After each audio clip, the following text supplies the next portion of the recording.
बिना रिकॉर्डिंग के। क्या पढ़ रहे थे हम लोग?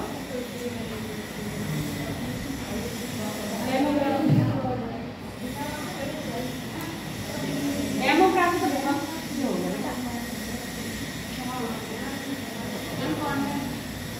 क्या कॉर्नर? हिंदी वाली कोई में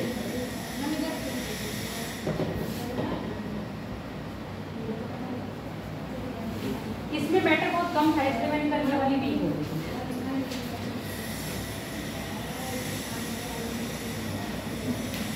एक तो ये आगे से ज़्यादा आपस में चलानी नहीं आती।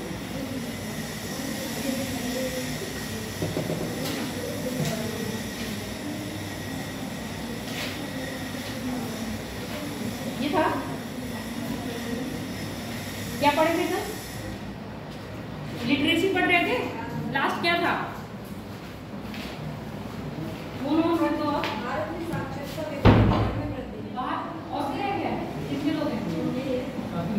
काफी मतलब 4-5 लोग। ठीक है। हाँ, क्या पढ़ा थे कल? लास्ट ऑफ लिटरेसी पढ़ रहे थे। भारत में साक्षरता रेशियो बड़ा था या कम हुआ था? भारत की साक्षरता दर बड़ी है। बड़ी है तो कितनी बड़ी है? लास्ट ईयर से 9.2 है ना। 9.2% क्या हुआ है? इंक्रीमेंट हुआ है पिछली बार से। टोटल भारत की साक्षरता दर कितनी रही है? 74.4%। पिछली बार कितनी थी? 64.8।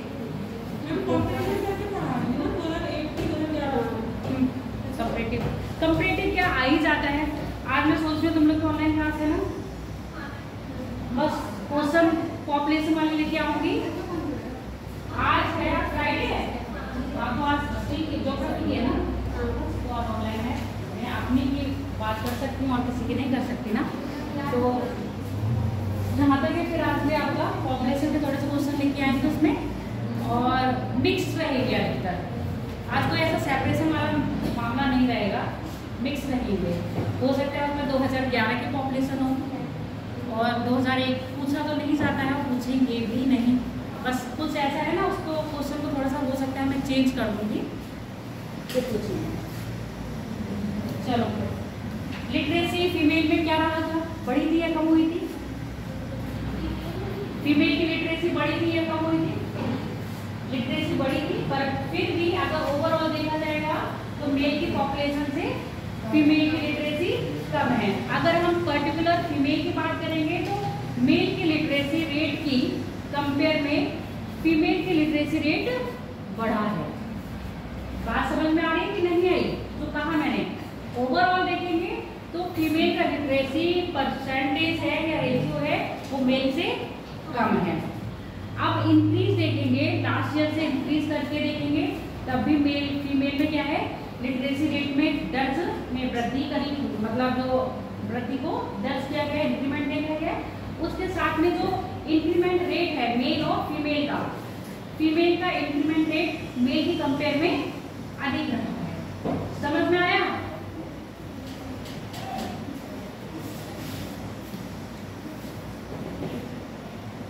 लिटरेसी रेट में स्टेट देख लो। पहली आपकी क्या है? लक्षद्वीप है, वो सॉरी केरला है, जिसका लगभग 94, पूरा टोटल ओवरऑल माने तो 94 है, और वैसे 93.9% लिटरेसी रेट है इसका आपका केरला का। केरला के बाद आपका किसका है? लक्षद्वीप का। यूपी का कितना है? यूपी का कितना था? 67। भूल जाते हो इतनी जल्दी? अपने यूपी को याद रखो। यहाँ 59 दे रखा है जबकि इसका 67 है। अगला है लक्षद्वीप का 92.28। सबसे कम किसका है आपका? बिहार का। कितना है? 63.82। बिहार से अच्छा रिस्पांस किसका है आपका? यूपी का। केरला पहुंच जाओ। अरुणाचल प्रदेश का कितना है? 66.95। फटाफट नोट कर लो। इसके बाद हिंदी पीडीएफ का एक ओवरव्यू दिखा देंगे आपको।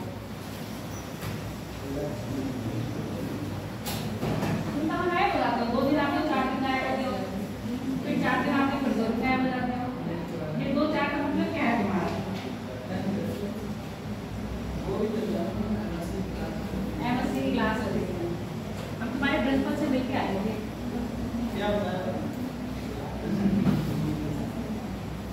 बहुत पहले अभी नहीं, पूरे 3-4 महीने हो गए।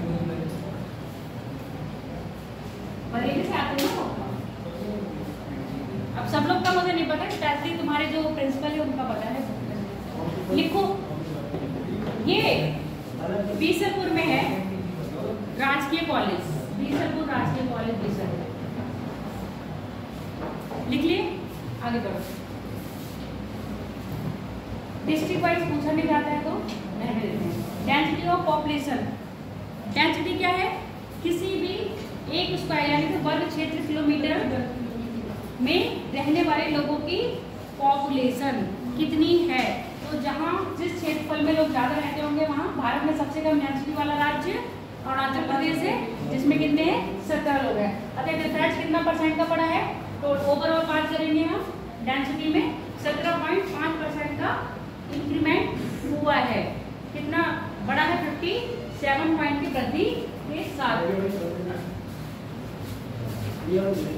और सर्वाधिक डेंसिटी वाला राज्य कौन सा है? बिहार।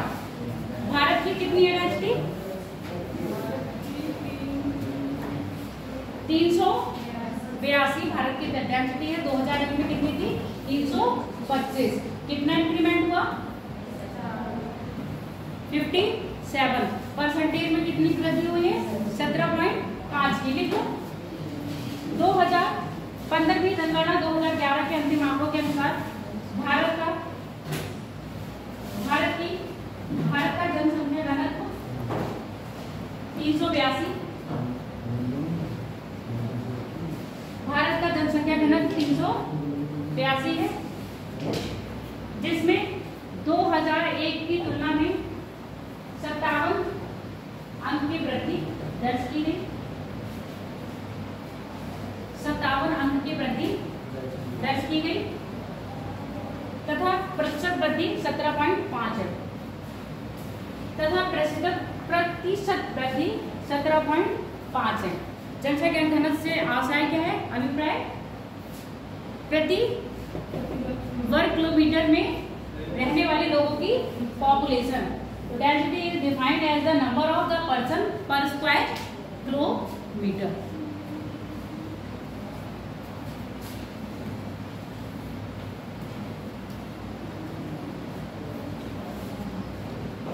भारत की कितनी थी टोटल डेंसिटी?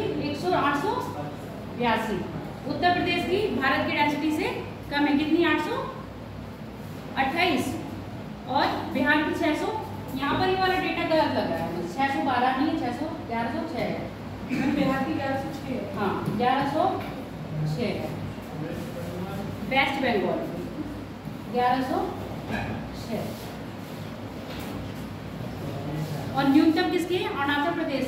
ये ठीक है 17। न्यूनतम क्या है आपकी? अरुणाचल प्रदेश की।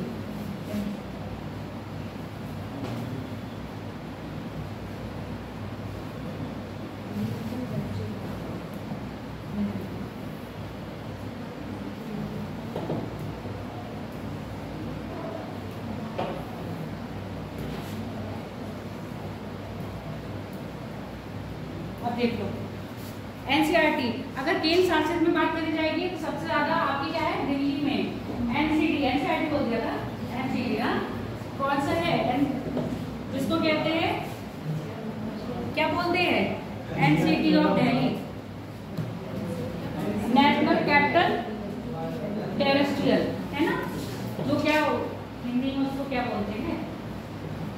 एनसीआर क्षेत्र, है ना? एनसीआर एनसीटी कर दिया है आर की जगह। एनसीआर क्षेत्र की जो घनत्व है कितना है?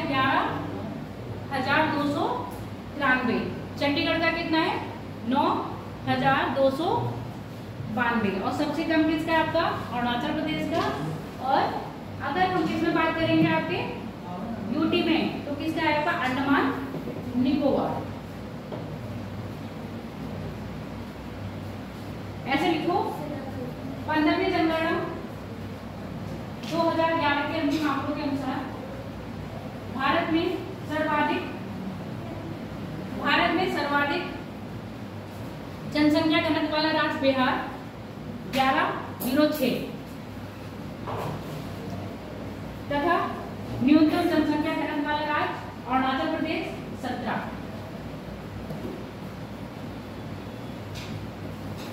अरुणाचल प्रदेश 17। अब लिखो यूटी में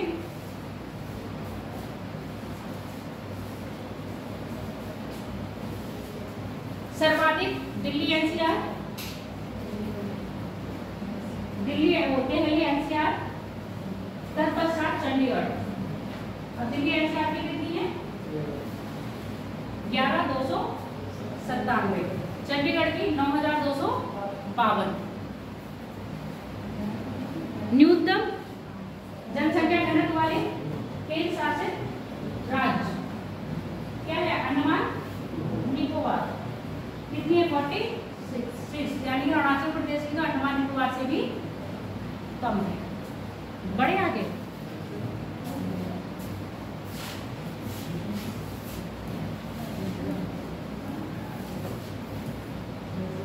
ये क्या था आपका पॉपुलेशन पूरी जनगणना का जो डेटा दे रखा था वो समाप्त। ये है आपका लोगों शिक्षित महिला तो क्या थी आपके जनगणना के लोगों में दिखाई गई थी। हिंदी वाली पीडीएफ देखोगे दिखा दें।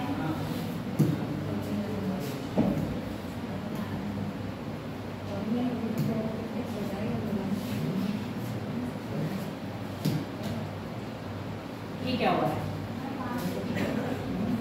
साइड में आउट है क्लोज कर दें। कौन आया है तुम्हारे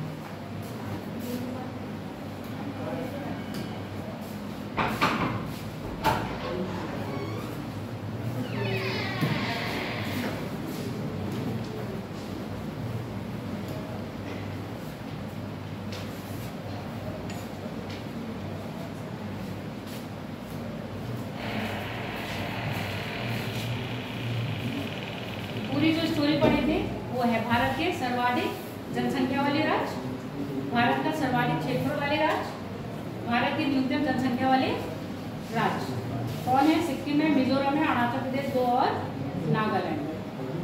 जनसंख्या 10 की वृद्धि भारत में कितनी हुई है 17.7। यहाँ से आपका जो मेन पॉइंट बनता है वो ये बनता है भारत की 10 की वृद्धि कितनी हुई है 17.7। ग्रामीण जनसंख्या में वृद्धि कितनी हुई है 12.3 और क्षेत्रीय में 31.8 की। अब ये पॉइंट यहाँ से नोट करो। 10 की वृद्धि दर भारत की 10 की वृद्धि दर डेकेडल ग्रोथ रेट डेसिमल में आता है ना, डेसिमल 10 की है क्या बोलते हैं। भारत की 10 की वृद्धि दर कितनी रही है 17.7। हाँ डिकैडल ये है तो लिखो डिकैडल ग्रोथ ऑफ इंडिया 70.7%। अब इसमें भी अर्बन कितनी रही है अर्बन रही 31.8 और रूरल 12.3।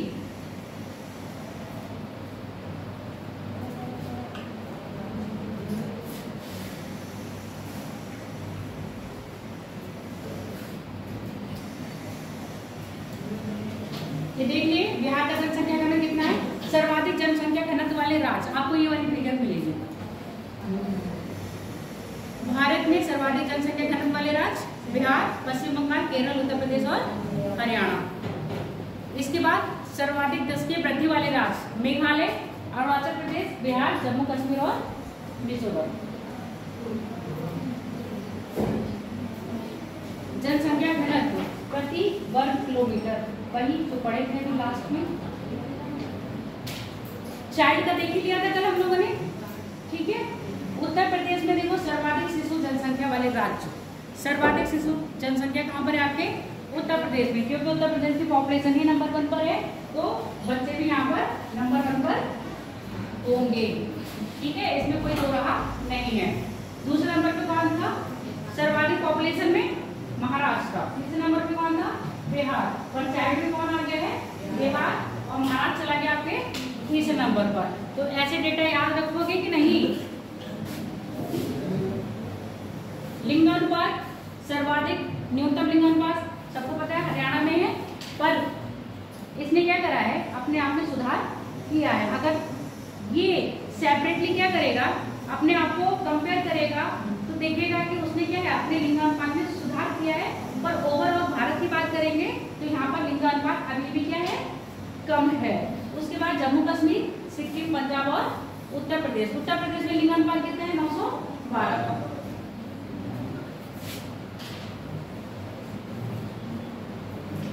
लिटरेसी पढ़ी नहीं है वो आप? न्यूनतम शिशु लिंगानुपात,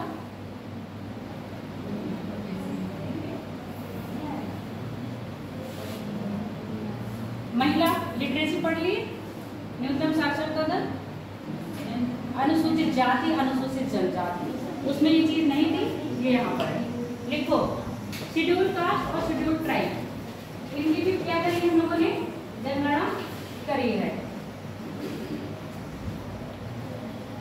अनुसूचित जाति यानी जो आपका शेड्यूल कास्ट है उसमें 10वीं वृद्धि दर्ज की गई है। कितना? 20.8%।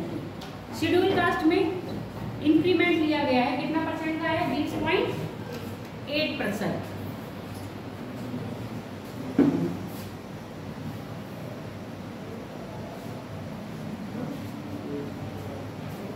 और इनकी संख्या, कुल संख्या कितनी है? 20.14 करोड़।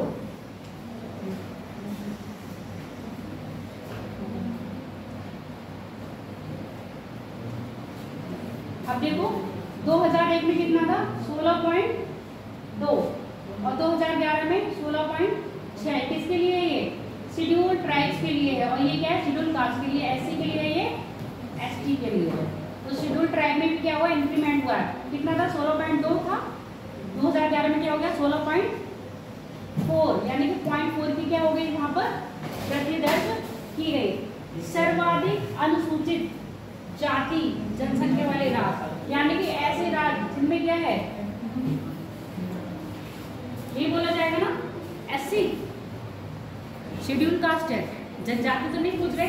उत्तर प्रदेश सर्वाधिक शेड्यूल कास्ट वाला राज्य है। उसके बाद आपका पश्चिम बंगाल है, फिर बिहार, तमिलनाडु, तमिलनाडु के बाद आंध्र प्रदेश। ये 5 शीर्ष राज्य हैं जिसमें क्या है आपके शेड्यूल कास्ट सर्वाधिक मात्रा में पाई जाती है। एक पाना और एक परसेंटेज रखना, दोनों में ही अंतर है। ठीक है, यहाँ पॉपुलेशन ज्यादा है पर परसेंटेज ज्यादा नहीं है। अब ये कंफ्यूज तो नहीं हो कि पॉपुलेशन ज्यादा है परसेंटेज ज्यादा नहीं है। कोई है कंफ्यूज?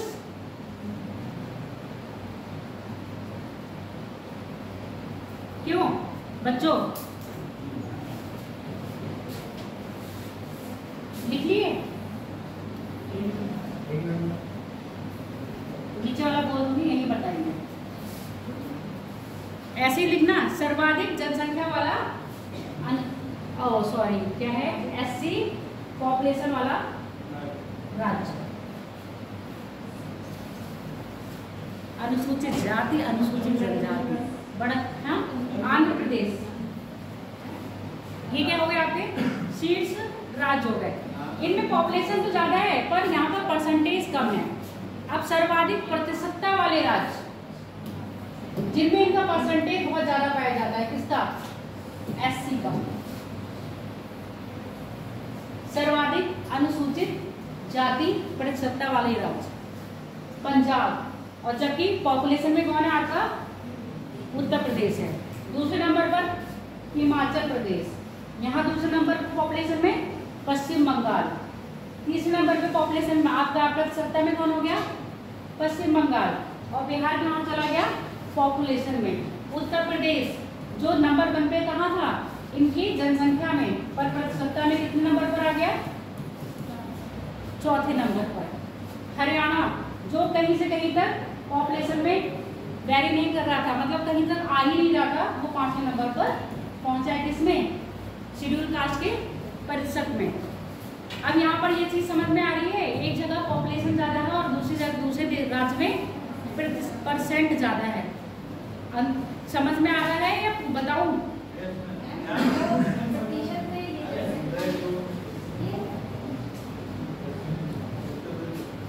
टोटल पॉपुलेशन में जो यहाँ पर पॉपुलेशन इनकी पाई जाती है वो ज्यादा है उत्तर प्रदेश में, ठीक है। अब यहाँ पर जो टोटल पॉपुलेशन पाई जा रही है उसमें जो इनका प्रतिशत है वो ज्यादा है। आगे बात समझ में?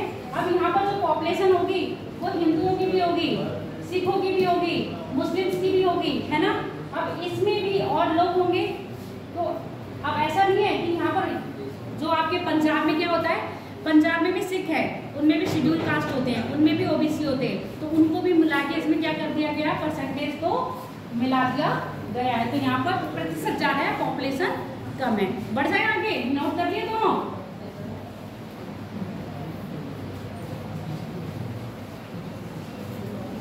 अब आता है अनुसूचित जनजाति।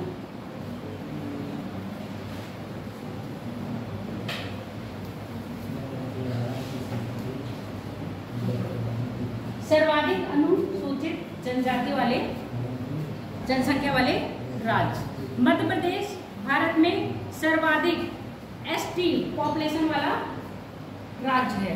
उसके बाद महाराष्ट्र, ओडिशा, राजस्थान और गुजरात।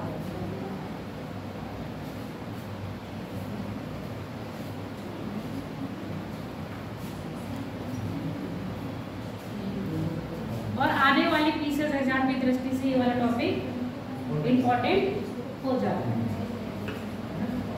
क्योंकि इंडिया की पॉपुलेशन मतलब इंडिया की जनगणना, भारत की जनगणना और उत्तर प्रदेश की जनगणना के लगभग 5 से 6 क्वेश्चन बन के आते हैं। प्री के लिए मेंस तो आंसर राइटिंग के लिए आता है, पहले प्री निकालो, मेंस बाद में जाना। पहला पड़ाव पार करो केबीसी का, तभी आप यहाँ से जो उनका इतने तो आप लेके जाएंगे ही जाएंगे। 20,000 पर होता है ना पहला पड़ाव, है 20,000 पर होता है।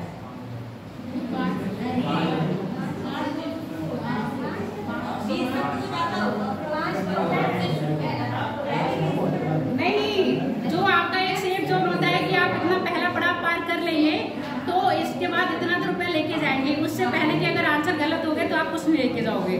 तो ये पहला पड़ाव आपका यूपी का, यूपी हो चाहे यूपीएससी हो, क्या है, प्रीलिम्स है। प्रीलिम्स क्वालिफाई करना है, उसके बाद मेंस में जाना है। बड़े आगे लिख लिए हो ये राज्य। न्यूनतम एसटी वाले राज्य गोवा, गोवा के बाद सिक्किम, उत्तराखंड, हिमाचल प्रदेश और केरल। अच्छा, कल उत्तराखंड में एक जिला आया था जिसमें पॉपुलेशन यानी कि जो महिला प्रतिशत था लिंग अनुपात में सर्वाधिक था, वो जिला बताओ। सर नाम मुझे बहुत अच्छे से पढ़ा है। उत्तराखंड के रहने वाले हैं, उधम सिंह नगर के। तो यानी कि तुम एग्जाम दे रहे हो ना, यूपीएससी, ठीक है। तो तुम यहाँ कैसे रह रहे हो उत्तर प्रदेश में?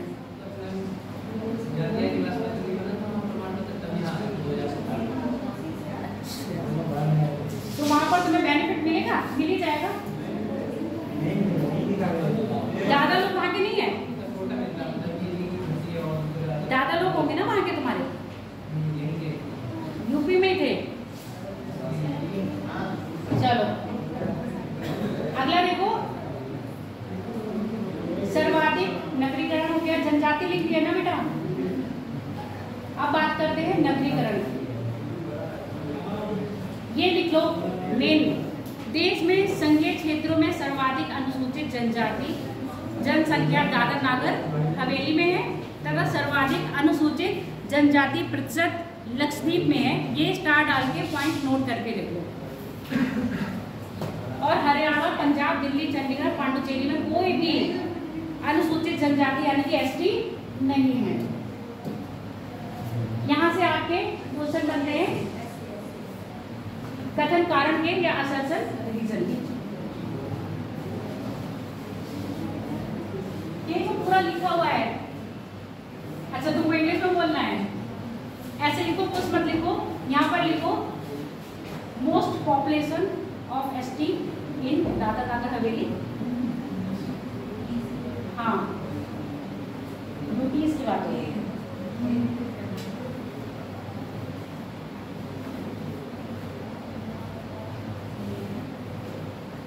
हरियाणा, पंजाब, दिल्ली, चंडीगढ़ और पांडुचेरी में कोई भी एसटी नहीं है। There are no tribes in Haryana, Punjab, Delhi, Chandigarh and Puducherry. अगर हम ट्राइब्स की परसेंटेज की बात करें तो सबसे ज्यादा कहाँ पर है आपके लक्षद्वीप में 94.8% और पॉपुलेशन की बात करें तो दादर नागर हवेली में।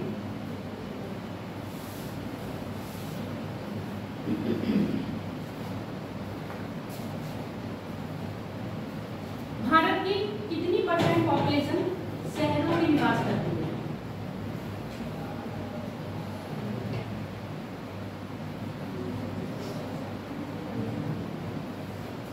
मोटा मोटा बता दे रही हूँ, 31% पॉपुलेशन है ना।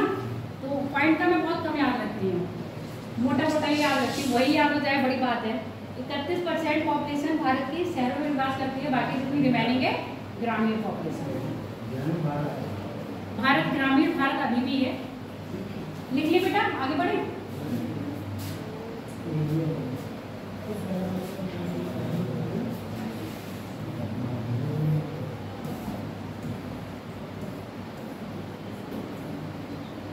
सर्वाधिक नगरीकरण वाले राज्य महाराष्ट्र, महाराष्ट्र के बाद उत्तर प्रदेश दूसरे नंबर पर है नगरीकरण में। नगरीकरण मतलब अर्बनाइजेशन। उसके बाद तमिलनाडु, पश्चिम बंगाल और आंध्र प्रदेश। लिख लो भारत के सर्वाधिक नगरीकरण वाले राज्य।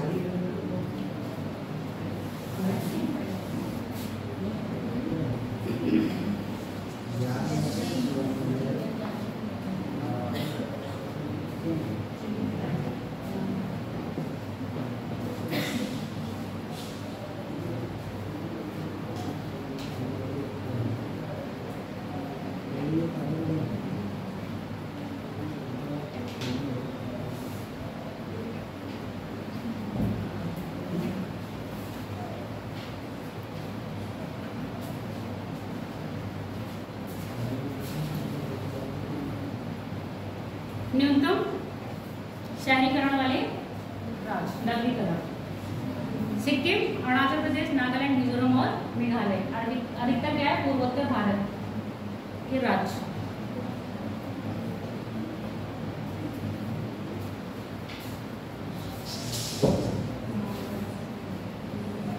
सर्वाधिक अगर हम यूटीज की बात करें तो यूटी में सर्वाधिक नगरीकरण आपका नगरीकरण कहाँ पर है? दिल्ली में।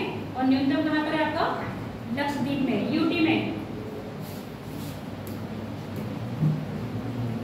यूटी की बात कर रहे हैं तो दिल्ली हो गया और न्यूनतम में हो गया आपका लक्षद्वीप।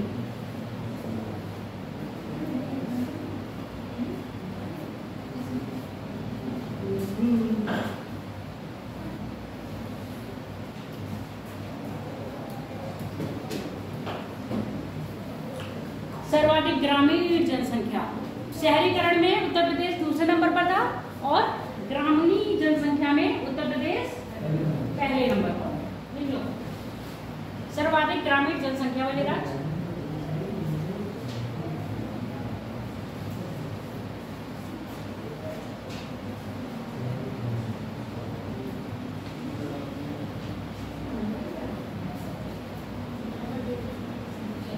कौन से नंबर?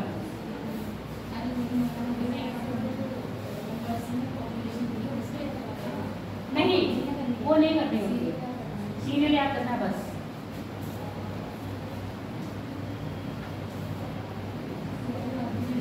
इसीलिए आप क्वेश्चन लाएंगे पढ़ लेना ये बात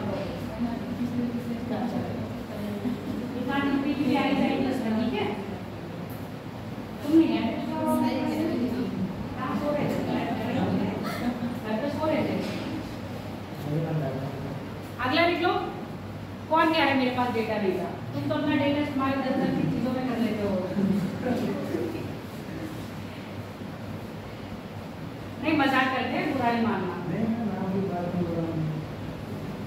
नहीं कहो कि मैडम आप मजाक करके बात करें, हमारी चाय करते हैं। दोस्त होते ही चाय करने के लिए है ना, पर एक एज ऐसी आई कि दोस्त सारे छूट जाते हैं, कुछ ही दोस्त रह जाते हैं। पता चलता है कौन साथ का था और कौन मतलब का था। चलो लिखो, अगला हो गया न्यूनतम ग्रामीण जनसंख्या वाले राज्य। कौन से हो गया आपका? सिक्किम, मिजोरम, गोवा, अरुणाचल प्रदेश और नागालैंड।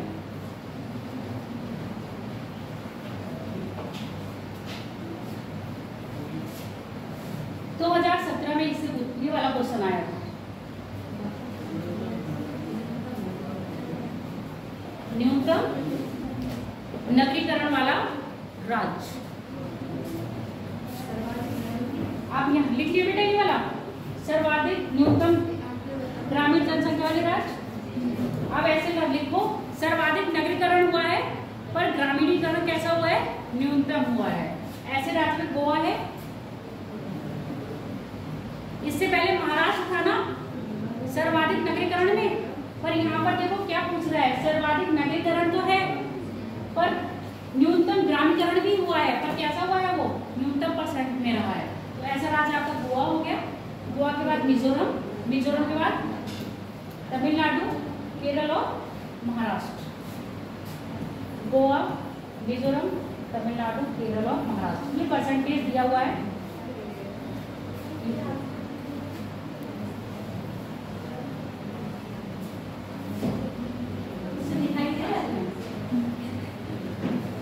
इतना ज्यादा ग्रुप प्रिंट ये दिखा रहा है, पैन का तो आ ही नहीं रहा है।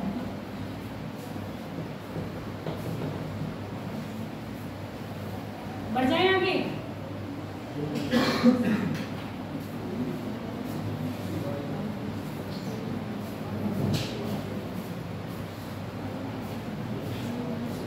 न्यूनतम नगरीकरण और सर्वाधिक ग्रामीणीकरण, ग्रामीण प्रतिशत वाले राज्य कौन है आपका? हिमाचल, जहां पर अभी भी जो लोग रहते हैं वो ग्रामीण तरीके से रहते हैं ना। हिमाचल प्रदेश, बिहार, असम, उड़ीसा और मेघालय।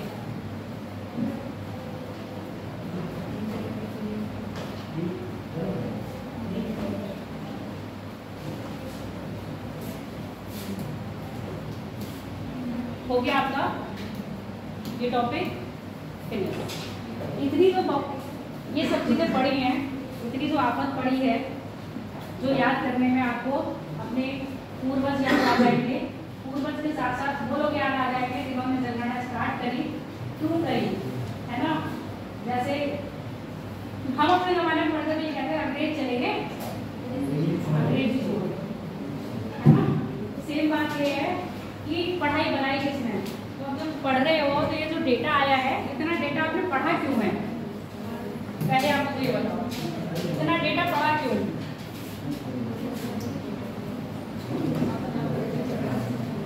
हाँ बताइए, इतना डेटा क्यों पढ़ा है हम लोगों ने? क्यों शहरीकरण पढ़ा, क्यों नगरीकरण पढ़ा, क्यों हमने पढ़ा बच्चे कहाँ हैं, बूढ़े कहाँ हैं, क्यों हमने पढ़ा कितने पढ़े लिखे हैं, कितने नहीं पढ़े लिखे हैं? बताओ क्यों पढ़ा है ये तुम लोगों ने? IAS बनने के लिए है? तुमने ये IAS बनने के लिए पढ़ा है? सनी नाम है तुम्हारा? करण। बताओ मोहित, हाथ खड़ा करा है, क्यों पढ़ा है? बताओ। नॉलेज के लिए पढ़े हो सिर्फ? काम आएगा। गवर्नमेंट ने ये नॉलेज के लिए करी थी क्या कि काम आएगा? गवर्नमेंट के काम आएगा। क्यों आएगा? अपनी योजनाओं को क्या करने के लिए, अप्लाई करने के लिए। कौन से लोग हैं जिनको योजनाओं का लाभ एक्चुअल में लाभ चाहिए होगा, है ना। अब इसी मामले में आप देखते हो प्रधानमंत्री ग्रामीण सड़क योजना, प्रधानमंत्री आवास योजना, आवास योजना में शहरी योजना और ग्रामीण आवास योजना। तो ये सब योजनाएं क्यों चलाई गई हैं, शहरीकरण और ग्रामीणीकरण। ग्रामीण यानी कि गांव के जो लोग थे वो कैसे रहते थे, तो कैसा घर होता था उनका, कच्चा मकान होता था, अभी भी कच्चा मकान है। गवर्नमेंट उसी के तहत हर इंसान को क्या मिले, कम से कम उनकी मूलभूत आवश्यकताएं पूरी हो। मकान कैसा होना चाहिए, पक्के मकान, हर किसी को पक्के मकान मिल पाए, इसलिए गवर्नमेंट ने क्या करा, प्रधानमंत्री आवास योजना चलाई। और ऐसा नहीं है कि ये आवास योजना ग्रामीण क्षेत्रों में चली, शहरी क्षेत्र में भी चली ना। इन्हीं आवास या बस्तियों को हम कहते हैं अधिवास, जो है आज का टॉपिक।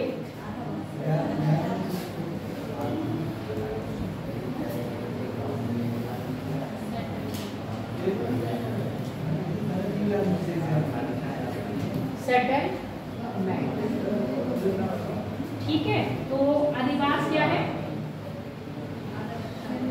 आधा कच्चा आधा पक्का मकान, यही अधिवास है। जैसा कह रही है ये कि आधा कच्चा आधा पक्का मकान ही अधिवास है।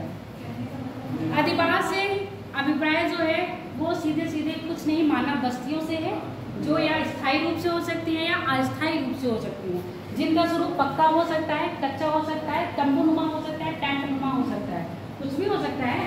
बंजारा जो थी कम्युनिटी, वो कैसे रहती थी, टेंट बना के रहती थी। पुरानी मूवीज बहुत देखी होंगी, है ना, कैसी थी वो।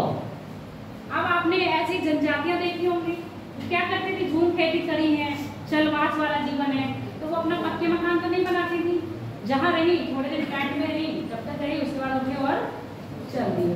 तो ये जो इनका अधिवास था, ये कैसा अधिवास था होगा, परमानेंट था, कैसा था, टेम्परेरी वाला। और टेम्परेरी अधिवास यानी कि टेम्परेरी जो सेटलमेंट था, उसमें उनका घर बार कैसा था, टेम्परेरी कच्चे।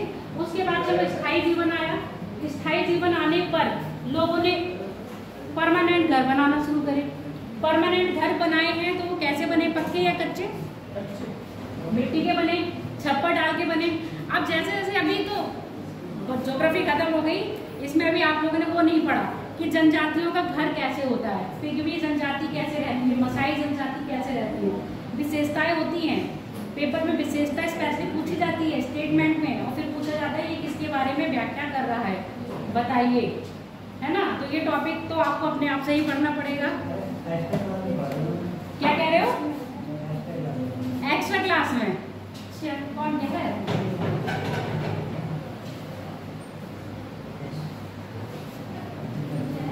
हाँ, तो हम पहली बात करेंगे अधिवास। अधिवास हेडिंग डाल लो, सेटलमेंट।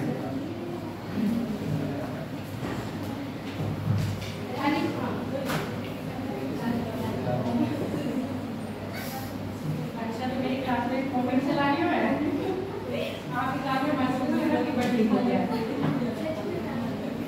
चलो कोई नहीं, तुम्हारा दिमाग वहाँ से हट गया ना इसीलिए, और पूरा टाइम तुम्हारा दिमाग उसमें लगा रहा होगा। जब मेरी पहली क्लास थी, मंडे को छुट्टी के बाद आई थी, तो मेरे को फीवर, ऐसे मुझे ऐसा होता है फोन करती थी मैं नहीं आऊँगी, क्या चली जाती हूँ, लेट होंगी, माइंड थोड़ा सा डाइवर्ट हो जाता है। दिमाग ऐसी चीज़ है ना, इसको कौन प्रॉब्लम में है, वो ऑल इज वेल वाली पिक्चर देखी है ना, इसको कहोगे तुम प्रॉब्लम में हो, तुम नहीं भी होगे तभी कहना तुम प्रॉब्लम में हो, इतना पागल है ये, इसको कहो सब कुछ ठीक है ना। अब वो कह रहे हैं सुबह से मुझे फीवर था, मैं सुस्त बैठी, अब मैं हंस रही हूँ, मुझे फीवर पता है कैसे होता है, तुम्हारा दिमाग फीवर नहीं उतरा, तुम्हारा दिमाग वहाँ से हट गया है। अधिवास लिखो, अधिवास का प्राय अभिप्राय,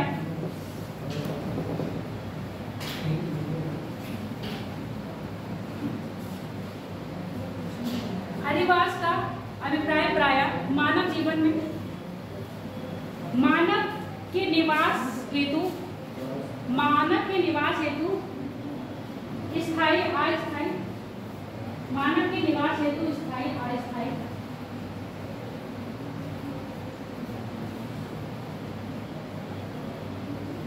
स्थायी अस्थायी बस्तियों से है, बस्तियों, यही बस्तियों को हम क्या कहते हैं? अधिवास कहते हैं। जो प्राय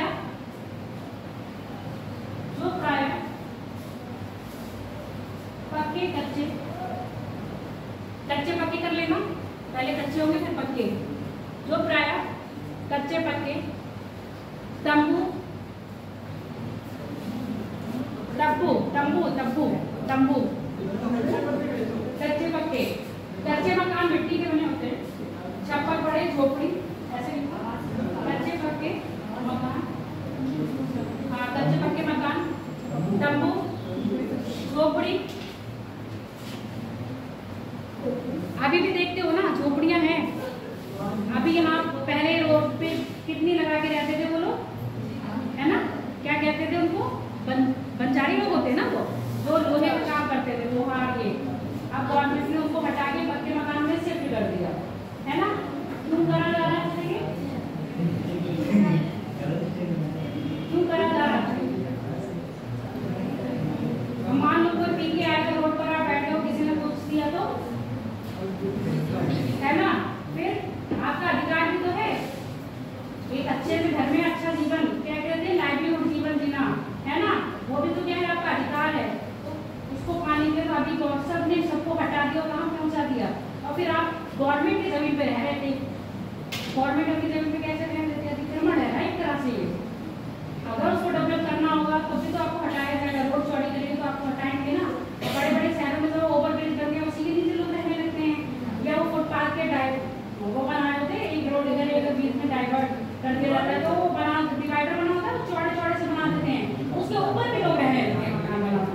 देखो रेलवे कॉलोनी पटरी है ना, रेलवे लाइन जाएगी बिल्कुल सटा हुआ है, मान लगता है ना रेल ट्रेन के ऊपर ट्रैक है, अगर उसका ट्रैक नहीं होता रोड होती, तो अगर वो ऐसे करते तो उनके घर में ही टकराना हुआ।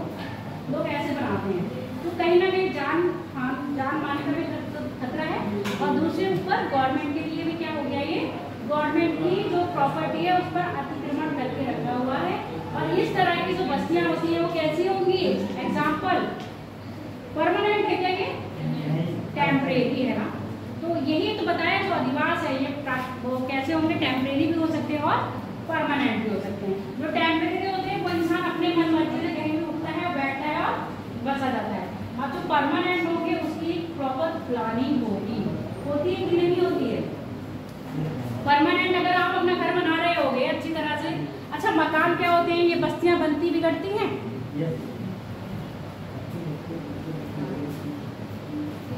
बस्तियां बनेंगी बिगड़ेंगी, मकान बनेंगे बिगड़ेंगे?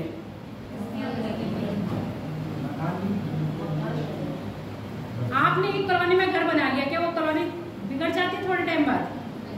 नहीं ना, क्योंकि प्रॉपर मकान आप अपना रिनोवेट करवाते हो, मकान को तोड़ते हो, है ना? तो यही जो बात है, जो बस्तियां होती है वो स्थायी और अस्थायी होती है, पर जो इनके मकान बने हुए होते हैं वो कैसे होते हैं? अपनी सुविधा के अनुसार इंसान तोड़ता है, फोड़ता है, उसमें चेंज लाता है, परिवर्तनशील होते हैं। तो यहाँ पर ही लिख लो मकान प्राय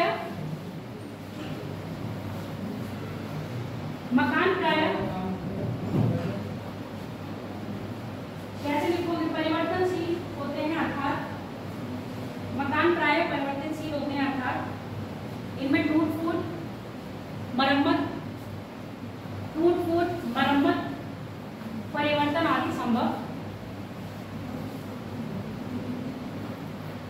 आदि संभव होता है।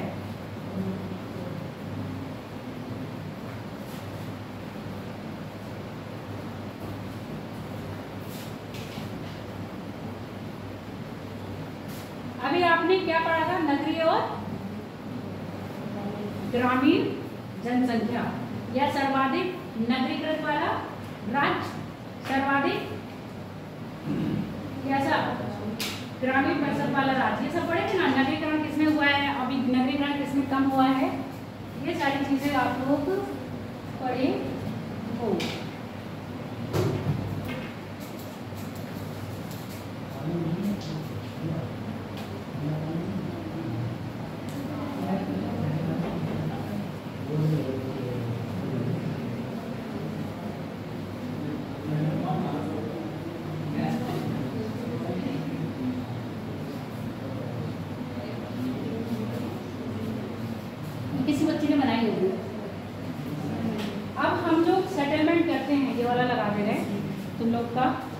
मन में कुछ रहेगा कि आज मकान क्यों लेके आए। गवर्नमेंट किसी भी तरह की बस्तियों का निर्माण या सेटलमेंट करती है तो किस आधार पर करती है? ये कहीं का भी हो, फिलहाल ये नॉर्वे का है, नॉर्वे। बताओ, गवर्नमेंट जो सेटलमेंट करती है यानी कि जो बस्तियों का निर्माण करती है वो किस आधार पर करेगी? क्या कहीं भी उठा के आपको बैठा देगी?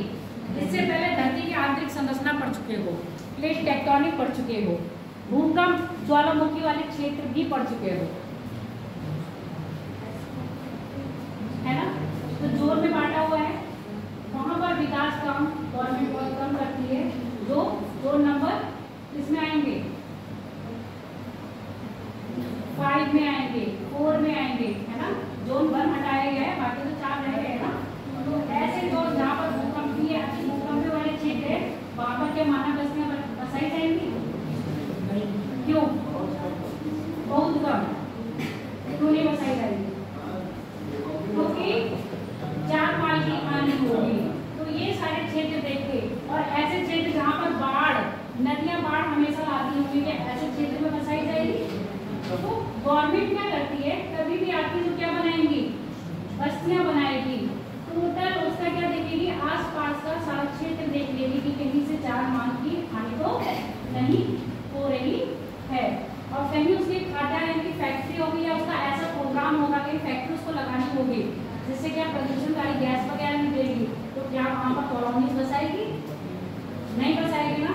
तो आप अभी भी देखो कि कहीं भी ऐसी फैक्ट्री या जोखिम भरी कार्य हो रही है वहाँ पर कॉलोनी नहीं होगी। वहाँ पर अगर छोटी सी कॉलोनी बसाई होगी तो किनकी बसाई होगी? जो लोग वहाँ पर कार्यरत होंगे, बाकी पब्लिक के लिए वहाँ पर वसीयत नहीं है। तो अब हम जो अधिवासन की यानी कि जो आपके अधिवास है वो 2 तरह से, शहरी और ग्रामीण। कितनी तरह से हैं आपके? 2 तरह से अधिवास है, सेटलमेंट करे गए हैं, और एक रूरल और अर्बन। लिख लो, अधिवास को प्रायः 2 भागों में विभाजित किया गया है। Settlement is classified in 2 parts. बेटा ये नार्वे का नदी वाला सीन है, एक दूसरा और हम वो भी नार्वे आ जाएगा। लग नहीं रहा है तुम्हें क्या लग रहा है? डेनमार्क? ये क्या लग रहा है?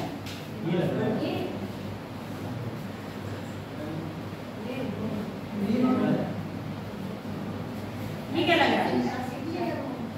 इटली या रोम? ये भी नॉर्वे में ही है बेटा, इटली या रोम। ये गांव है वहां के। ये क्या लग रहा है? चलो, और ये क्या लग रहा है?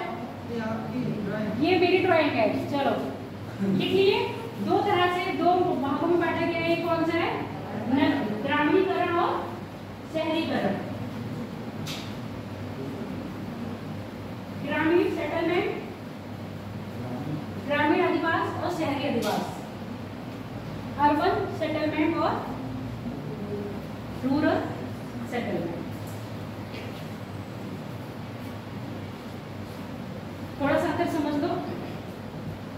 देखो, इनके अंदर समझा दूं, इस मुद्दे पर हम सेटलमेंट की बात कर रहे हैं कि ये ग्रामीण है और ये शहरी है। कुछ अंतर तो आप लोगों को भी पता होंगे।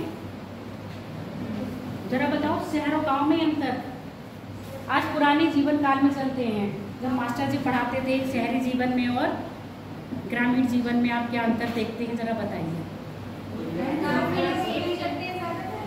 क्या गांव के लोग खेती करते हैं, व्यापार करते हैं। चलो पहला पॉइंट ठीक है। अरे भाई कहाँ पहुंच जाते हो तुम? हाँ, एक पॉइंट निकाला, दूसरा पॉइंट निकालो। यहीं से बनेंगे आपके, और देखना जो पॉइंट आप निकालोगे वो आगे जाके जो पढ़ाएंगे उसमें मैच जाएंगे। फोन से सर्च मत करो। हाँ अच्छा, बताओ दूसरा पॉइंट। हो लड़कों, लड़कियां आगे जा रही हैं। अधिक रोजगार की संभावना कहाँ होती है? आपके शहरों में, और ग्राम में नहीं होती है। चलो दूसरा पॉइंट भी अच्छा है। एक बोला है रोजगार, तुमने क्या बोला? एग्रीकल्चर। क्या बोला था तुमने?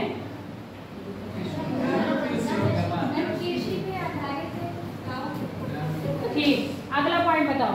इंफ्रास्ट्रक्चर भी तो अलग अलग है। ठीक है, यानी कि अवसंरचना।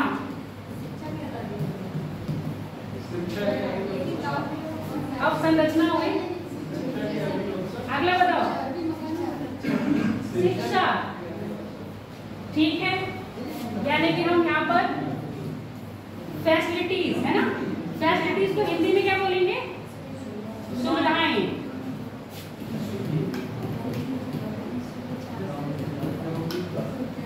अगला ये अब संरचना के अंतर्गत आ जाएगा है सड़कें। अब संरचना में ले लेंगे हम इसको। एक सबसे मेन पॉइंट है अभी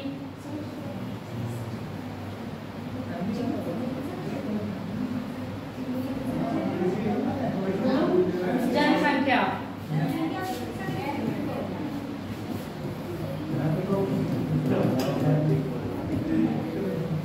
और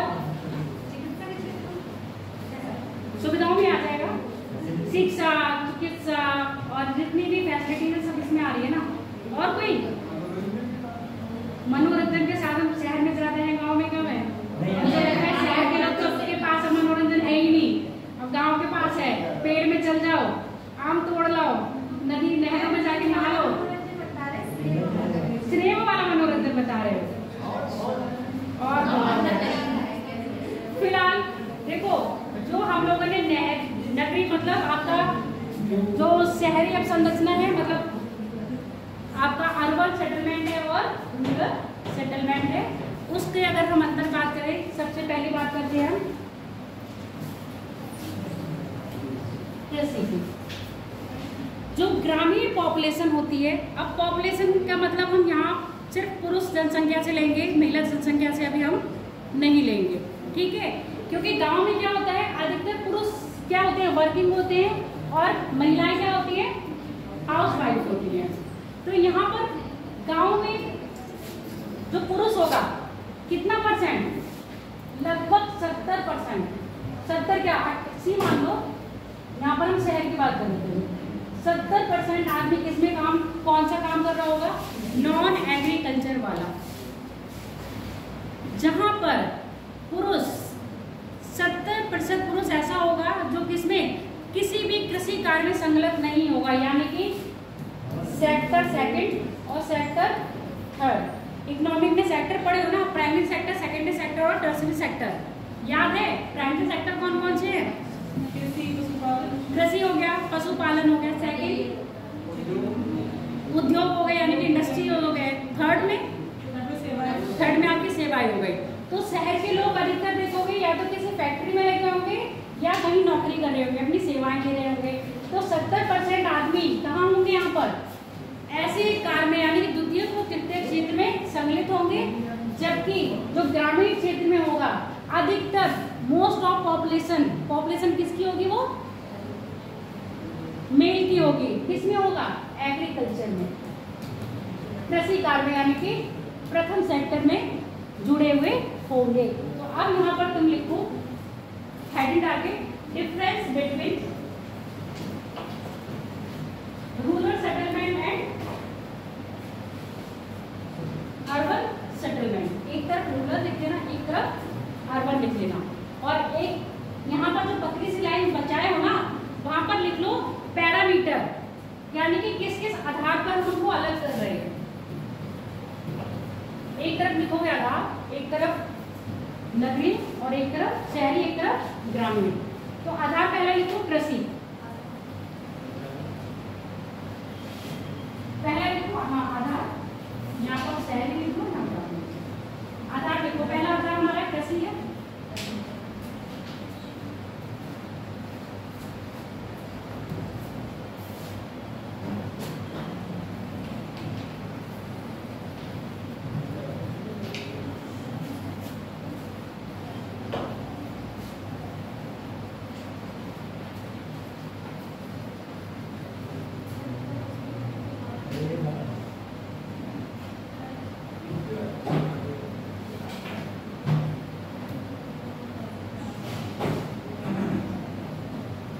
बनाओ कृषि का आधार लिखो। क्या पहला क्या लिखो, गांव का लिखो। अच्छा जो शहर का लिख रहे हो वो शहर में लिखो, जो गांव का लिख रहे हो उसमें लिखो। यहाँ का, यहाँ पुरुष पॉपुलेशन यानी पुरुष जनसंख्या अधिकतर सेकंड और थर्ड, सेकंड और थर्ड, द्वितीय और तृतीय क्षेत्र की क्रियाओं में संकलित है। ये हटा देंगे तो हट ही जा रहा है। ये देखो, pupil engaged in second and tertiary activity, किसमें है ये, अर्बन में है। रूरल में जाओगे pupil engaged in primary activity, और प्राइमरी एक्टिविटी क्या होगी आपकी, कृषि, ठीक है। और वहां पर क्योंकि हमने कृषि स्थान लिया है तो जब शहरी लिखोगे तो यहाँ पर ब्रैकेट में लिख लेना नॉन एग्रीकल्चर एक्टिविटी, सेकंड और थर्ड है, यहीं पर ब्रैकेट में लिख लो गैर कृषि कार्य, गैर कृषि कार्य, गैर कृषि कार्य। पहला समझ में आ गया। दूसरा हम लोगों ने क्या लिखा था, रोजगार। शहर में क्या है, रोजगार के विभिन्न अवसर है, मतलब अवसर के क्या है, क्या कहोगे, विभिन्न को नहीं, अपॉर्चुनिटी तो है ही बेटा, अवसर को अपॉर्चुनिटी कहते हैं। मैनी मतलब बहुत सारी हैं, ठीक हो, ऐसे लिखो, शहर में रोजगार के बहुत अवसर है, रोजगार के बहुत अवसर है, जबकि ग्रामीण में कम है, मतलब कम क्या, नगद है। क्यों, क्योंकि यहाँ पर क्या है, इंफ्रास्ट्रक्चर अवस्थित नहीं है, क्योंकि यहाँ पर इंफ्रास्ट्रक्चर यानी कि अवसंरचना का स्वरूप नगद है और शहर में अवसंरचना का स्वरूप विकसित है। रोजगार लिख लिया, अब यहाँ पर अवसंरचना लिखो, अवसंरचना का स्वरूप विकसित, और यहाँ पर अवसंरचना का स्वरूप, इसको इंग्लिश में ऐसे लिख लो, देखो, मॉडर्न फैसिलिटीज आर प्रेजेंट और मॉडर्न फैसिलिटीज आर अपसाइड। ये किसमें आगे आगे अवसंरचना के अंतर्गत आगे। आधुनिक सुविधाएं का अभाव, यहीं पर है अवसंरचना में, आधुनिक सुविधाओं का अभाव और आधुनिक सुविधाओं की प्रेजेंट, इसी में बोल रहे हैं बेटा, संरचनाओं में modern facility are offered outside. आधुनिक सुविधाओं का अभाव कहाँ पर होगा, ये गांव में, और शहर में क्या होगा, आधुनिक सुविधाओं का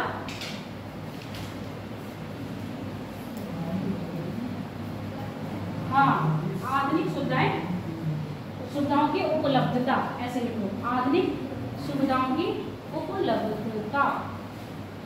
जनसंख्या, जो किसने उठाया था पॉइंट, क्या नाम है तुम्हारा, गरिमा।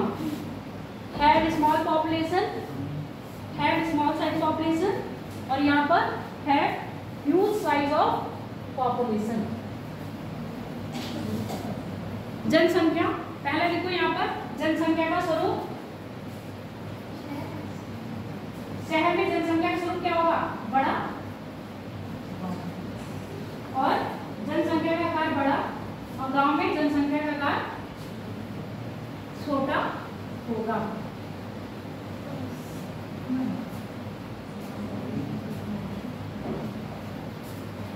ब्रैकेट में अगर लिखना चाहो कितनी होगी, यहाँ पर हजारों में होगी और यहाँ पर लाखों में होगी।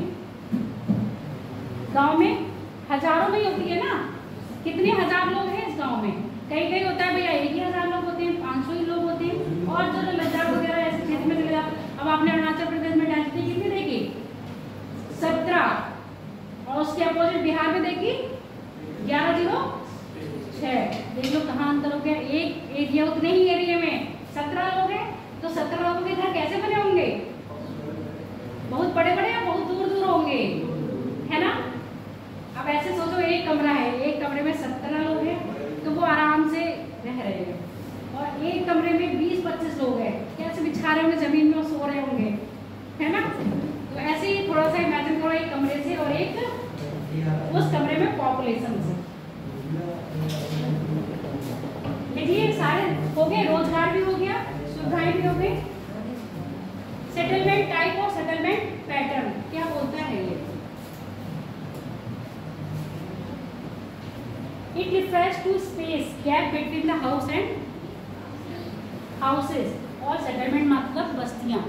जो आपका पैटर्न यानी कि आप जो पढ़ोगे जो बस्तियां बन रही हैं, कभी कभी देखते हो ना, एक बहुत अच्छे जैसे हड़प्पा काल में आपने बस्ती देखा, नगरीकरण, सबसे प्राचीन नगरीकरण है भारत का, कैसा बना हुआ था वहां पर? वहां पर घर की व्यवस्था कैसी थी बताओ विनय?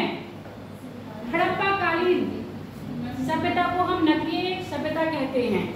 क्यों कहा जाता है, क्यों हम उसको कह रहे हैं वो नगरीय सभ्यता? पैरामीटर होंगे कुछ बताओ। समकोण पे काटती थी, कहने का मतलब है तुम चलोगे या नहीं, कहने का मतलब ये है, बताओ यही है ना, समकोण पे काटने मतलब यहाँ पर घर होंगे, फिर ये गली दे रखी होगी, फिर ये घर होगा, फिर गली दे रखी होगी, फिर ये घर होगा, गली दे रखी होगी, है ना? यही तरह था ना। मेन गेट पे दरवाजे ना खुल के पीछे वाले गेट पे दरवाजे खुलते थे। जो निकासी थी, जल निकासी, वो भी क्या थी? सुव्यवस्थित थी। मकान कच्चे ना होके कैसे थे? पक्के थे। तो यही तो बात कह रहे हैं, सेटलमेंट टाइप, जो आपकी बस्तियां बन रही हैं उनके हाउस के बनाने का पैटर्न यानी कि टाइप क्या है? पैटर्न में क्या कह रहा है? ये जो इन्होंने ये पैटर्न अपनाया वही हम क्या कह रहे हैं, इसके पैटर्न की बात कह रहे हैं। जैसे काट रहे हैं, समकोण पे काटती हैं। अब कभी कभी आप लोगों ने देखा होगा, ये रोड जा रही है, यहाँ भी मकान बनेंगे, ये मकान बनेंगे, ये कौन सा पैटर्न हो गया? आज यही पढ़ोगे, ज्योग्राफी में यही पढ़ना है आज तुम्हें। और ये जो ज्योग्राफी पढ़ रहे हो ह्यूमन ज्योग्राफी पढ़ रहे हो, इंडियन इकोनॉमी नहीं पढ़ रहे हो बेटा। इकोनॉमी तो पढ़ ही चुके हो। अब बात करते हैं, क्या बोल रहा है ये क्वेश्चन आपका? How can we describe settlement? हम सेटलमेंट को कैसे व्याख्या कर सकते हैं?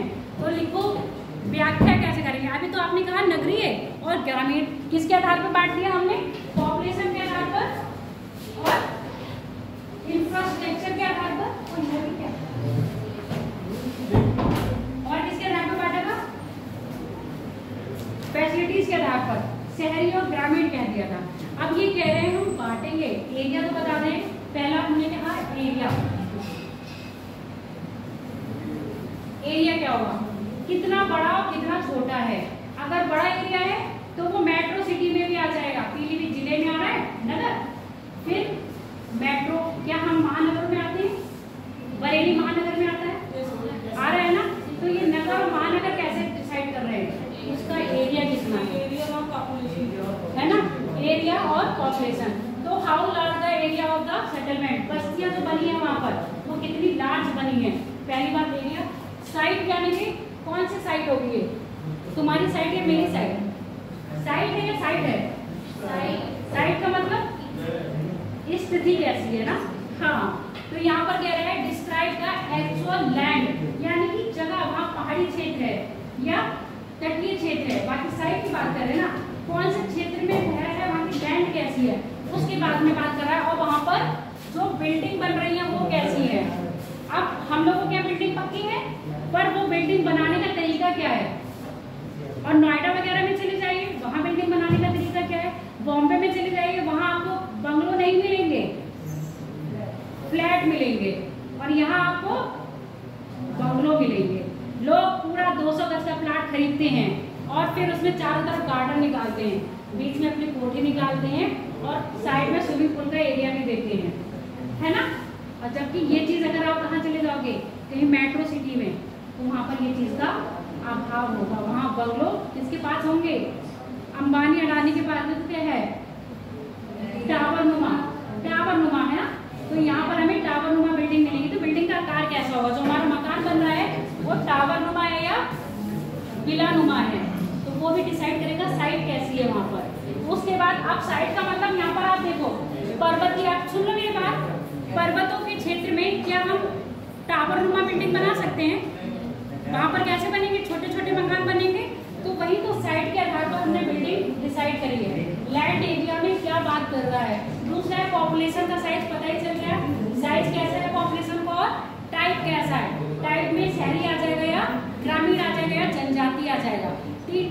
पॉपुलेशन होंगी आपकी शहरी, ग्रामीण और जनजाति। उसके बाद फंक्शन, कौन सा फंक्शन, फंक्शन कौन सा होगा यहाँ पर, सोशल डेवलपमेंट या इकोनॉमिक डेवलपमेंट कैसा हो रहा होगा, यानी कि जो सामाजिक विकास और आर्थिक विकास की क्रिया क्या है वहाँ पर। शहर में आर्थिक विकास और सामाजिक विकास ज़्यादा है या आर्थिक विकास ज़्यादा है, सामाजिक विकास कम है? हाँ, शहर में आर्थिक विकास ज़्यादा है और सामाजिक विकास ज़्यादा है, जबकि इमोशनल विकास है ही नहीं। शहर में इमोशनली इंसान टच नहीं होते हैं। गांव में जाओगे तो इमोशनली अटैचमेंट ज़्यादा मिलेगा और क्या मिलेगा वहाँ पर, इकोनॉमिक डेवलपमेंट कम मिलेगा और सोशल डेवलपमेंट मिलेगा ही मिलेगा। जब सोशल डेवलपमेंट है तो आपका इमोशनली डेवलपमेंट भी होंगे।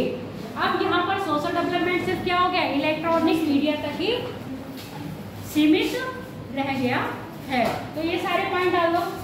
सिचुएशन क्या होगी, describe where settlement is located in the relation to other surrounding features such as settlement river, और मतलब कहाँ बन रहा होगा सिचुएशन, जहाँ नदियाँ होंगी, जहाँ नहरें होंगी, जहाँ कृषि लायक जमीन होगी, जो भी कारक पड़ेंगे ना, फिजिकल कारक कहाँ पलायन करते हैं।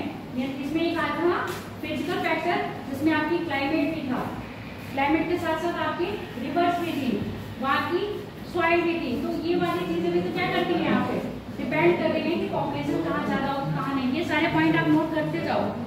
उसके बाद आपका शेप कैसा है, कौन सा shape, how the settlement is laid out in the pattern. आप पैटर्न पढ़ोगे, ठीक है। ये हेडिंग डाल दो, सारे पॉइंट्स लिख लो जिसको डिस्क्राइब कर चुके हैं। मोटा मोटा डाल लिया, वेरी गुड, डालो फटाफट। और ये आपका पूरी ज्योग्राफी का लास्ट टॉपिक है। मंडे को आपकी लास्ट क्लास है। बड़ी जल्दी हो गया, कितना लंबा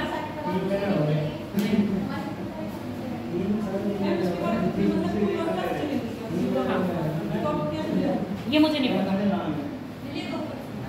क्या, लिखो पहले, ये खत्म करो टॉपिक, मंडे को खत्म करना है पूरा टॉपिक। और क्या विदाई हो रही है हमारी, खुशी होंगे। अरे कौन रोता है कम वक्त आजकल, चलो विदाई में रोते वो जमाने चले गए।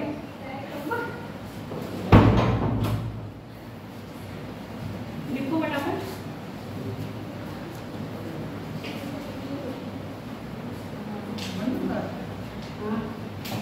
इसको विश्वास नहीं होगा,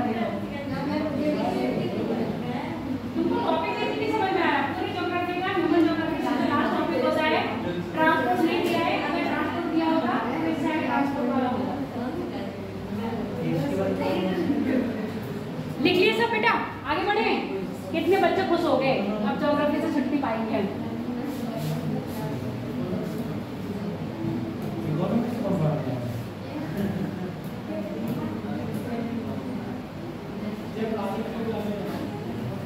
अब यहाँ पर लिख लो टाइप ऑफ सेटलमेंट।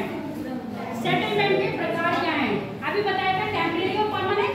जब टेम्परेरी में तो हमें पढ़ना ही नहीं है, टेम्परेरी पढ़ना है ना या परमानेंट पढ़ना है? दोनों में नहीं पढ़ना है, परमानेंट पढ़ना है और टेम्परेरी नहीं पढ़ना है। टाइप ऑफ सेटलमेंट यानी कि सेटलमेंट के प्रकार, बस्तियों के प्रकार। हिंदी में लिखो बस्तियों के प्रकार या अधिवास के प्रकार, इंग्लिश वाले लिखो टाइप ऑफ सेटलमेंट। और ये वाला वो सेटलमेंट नहीं है भैया मेरा उससे झगड़ा हो गया था सेटलमेंट करवा देना, ये वो वाला सेटलमेंट नहीं है। सेटलमेंट कौन सा वाला है? ये रहने वाला। बताओ, हिंदी सबसे अच्छी है ना? समझौता भैया से समझौता करवा दो, मेरी बस्ती बनवा दो। अब किसी के पास आए भैया मेरा सेटलमेंट करवा दो, वो सेटलमेंट बस्ती वाला सेटलमेंट समझेगा या किसी की लड़ाई उसका वाला समझेगा? क्या कह रही हो आशा? आशा आज नहीं बोली, नहीं मैम उसमें भी अलग होता है, मम्मी की अलग कहते हैं और पापा की तो अलग कहते हैं।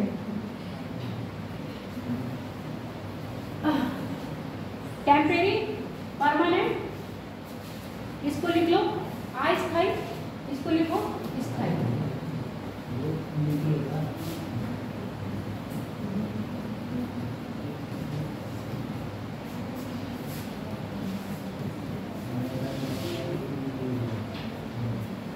अभी टाइप पढ़े थे, कौन सा पढ़ा था? रूरल और अर्बन दोनों पढ़े थे, ग्रामीण बस्तियां और शहरी बस्तियां।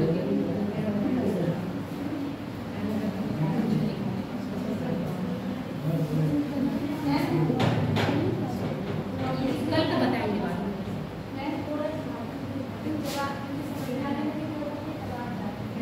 ऐसा ही होता है, जब चीजें समझ में आने, जब इंसान समझ में आता है तो इंसान हमारी जिंदगी से चला जाता है ना। और जब तक वो समझ में नहीं आता है तो वो साथ रहता है, उसको समझ नहीं पाते। जब तक हम रहे तो ज्योग्राफी समझ में, हम जा रहे होते समझ आ रही, क्योंकि अब ज्योग्राफी का सबसे सिंपल जो आपकी जिंदगी से जुड़ा हुआ है ना वो टॉपिक स्टार्ट है, इसलिए तुम्हें ज्योग्राफी समझ में आ रही है। अगर पुरानी ज्योग्राफी स्टार्ट करते तो अभी भी नहीं समझ में आएगी, है? हाँ, कोस्टोलॉजी, मॉर्फोलॉजी और क्लाइमेटोलॉजी आज भी नहीं समझ में आएगी। वो तो ये क्या है, ह्यूमन ज्योग्राफी है, इसलिए तुम्हें समझ आ रही है। और ह्यूमन ज्योग्राफी में मैं अभी तुम्हारे को छोटी आंख, छोटे कान, नीग्रो ईग्रो पढ़ोगे, है ना, तो भी नहीं समझ में आएगा। रेड इंडियन कहाँ पाई जाती है? रेड इंडियन जनजाति बताओ। तुम लोग को एक ऑनलाइन क्लास में जनजाति वाले क्वेश्चन करवा रहे हैं, कहाँ पाई जाती है रेड इंडियन? आता जरूर है इनमें से क्वेश्चन, चाहे वो बर्ड की हो चाहे वो आपके इंडिया की हो। गोंड जनजाति कहाँ पाई जाती है? भालू कहाँ पाई जाती है? संथाल कहाँ पाई जाती है? संथाल झारखंड, गोंड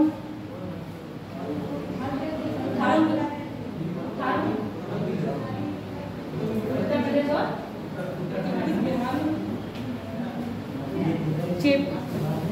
लेप्चा सिक्किम, सैंपल अंडमान निकोबार, ये सारे जनजाति के नाम हैं। रेड इंडियन में था एस्किमो, कनाडा। चलो कहाँ पहुंचे जनजाति में? आगे लिखो, ये वाला लिख लो, आइसोलेटेड, हैम्पलेट, विलेज। इसको लिखने से अलग है, जो टाइप आपके उसमें दिए हैं वो लिख लो, ठीक है? ये मत लिखना। लिखा क्या किसी ने? लिख लिया, कोई बात नहीं। अगर लिख भी लिया हो तो मैं बता दे रही हूँ। यहाँ पर लिखो क्लस्टर, पहला टाइप लिखो क्लस्टर टाइप या कॉम्पैक्ट, क्लस्टर और कॉम्पैक्ट।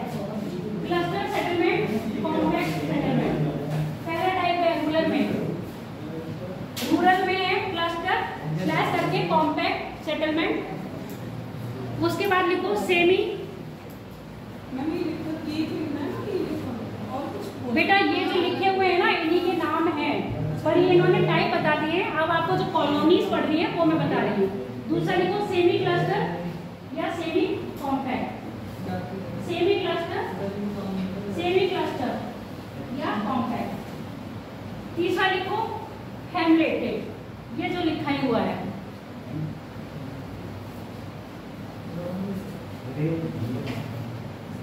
चौथा लिखो डिस्प्रेड।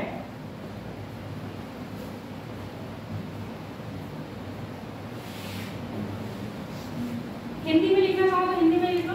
जो क्लस्टर है उसको गुच्छ बस्तियां, क्लस्टर है उसको गुच्छा बस्तियां, गुच्छानुमा, है ना, गुच्छानुमा बस्तियां।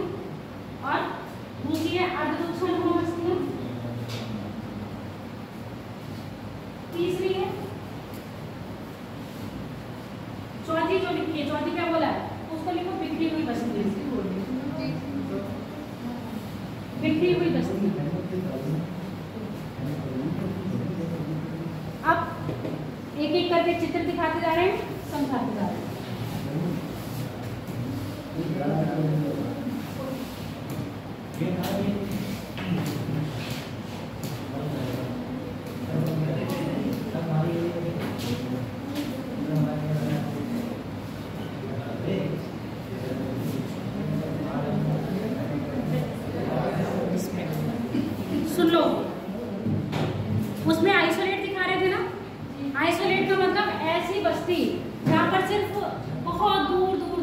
की तरह।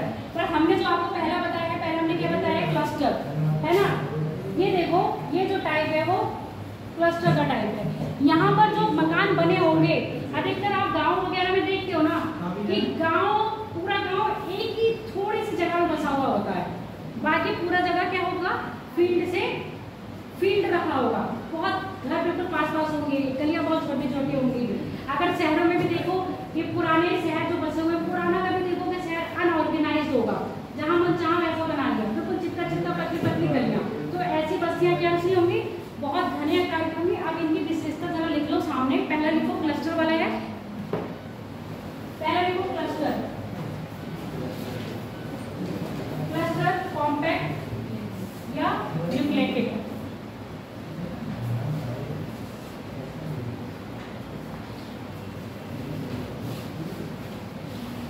इस प्रकार की मानव बस्तियों, इस प्रकार की मानव बस्ती में मकान प्राय, इस प्रकार की मानव बस्तियों में मकान प्राय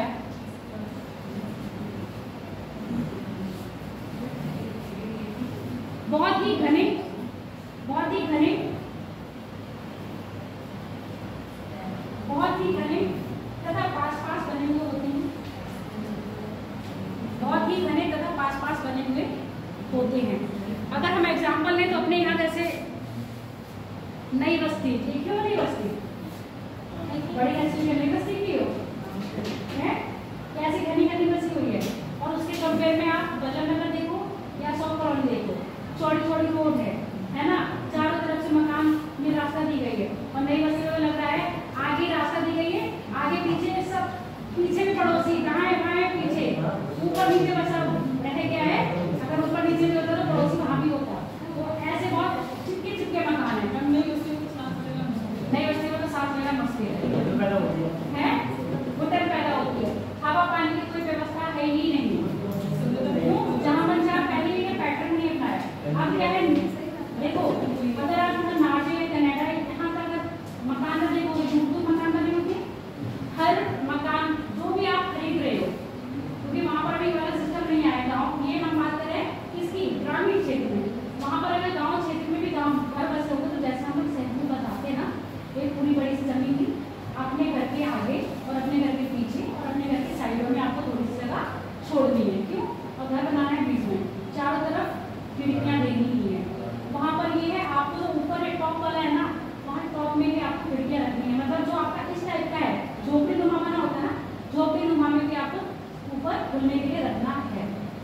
क्यों, उससे क्या होगा, जो घर की गर्म गैस होगी, गर्म गैस का मतलब ये जो हम गैस छोड़ रहे हैं, प्रदूषित ही तो है, वो बाहर निकलेगी। इसलिए क्या है, घर का जो हवा का पास अच्छी तरह होना चाहिए, वेंटिलेशन अच्छा होगा। और पुराने टाइम में देखो वेंटिलेशन अच्छा नहीं होता था। तो यहाँ की जो बस्तियाँ कैसी हैं, आपकी बहुत घनी है, मकान एकदम आसपास है, बिल्कुल ऐसा लगेगा किसी अंगूर के झुंड में आके हम लोग फंस गए हैं। दूसरा है सेमी क्लस्टर। हाँ, दूसरा क्या है आपका, semi cluster. Semi cluster, cluster से थोड़ा सा लग रहा है अलग होगा, क्लस्टर नुमा ये भी होगा, पर यहाँ पर क्या होगा, मिक्स वाला है। घर पास पास तो होंगे पर थोड़े से दूर बने होंगे, घरों में क्या होगी, थोड़ी सी दूरी। अब ये होगा पड़ोसी का घर और हमारे घर से थोड़ा सा गैप हम लोगों ने दे दिया तो बना दिया। अब यहाँ पर क्या होगा, अब यहाँ पर जो आपका जो क्लस्टर वाला है वो अधिक एरिया घेरा होगा या कम एरिया घेरा होगा, कम। और जिसके आप कंपेयर में सेमी क्लस्टर ज्यादा एरिया घेरा होगा। समझ में आ गया क्यों, वहां पर मकान उसके कंपेयर में थोड़े दूर दूर बने हुए होंगे। अगर हम यहाँ पर क्लस्टर वाला देखें तो क्या आपको ऐसा नहीं लगा है किसी बड़े मेट्रो सिटी में जाइए, जो आजकल बिल्डर्स होते हैं जो बिल्डिंग बनाते हैं वो क्लस्टर नुमा ही बनाते हैं, घर बहुत पास पास होते हैं, घर से घर जुड़े होते हैं। हालांकि वहाँ पर जो आपका हवा निकलने का यानी वेंटिलेशन होता है वो बहुत अच्छा होता है, पर मकान देखोगे वो 200 गज में कितने लोगों के फ्लैट खड़ा कर देते हैं, 75 गज के मकान बना के खड़ा कर देते हैं, और एक ऊपर एक, एक के ऊपर एक, एक के ऊपर। ये क्या है, क्लस्टर नुमा ही तो है। तो यहाँ पर आपका सेमी क्लस्टर में, अब यहाँ पर सेमी क्लस्टर लिखो। सेमी क्लस्टर सेमी क्लस्टर प्राय क्लस्टर का विकसित रूप है तथा ये क्लस्टर की तुलना में अधिक एरिया कवर करता है। क्लस्टर की तुलना में अधिक एरिया कवर करता है।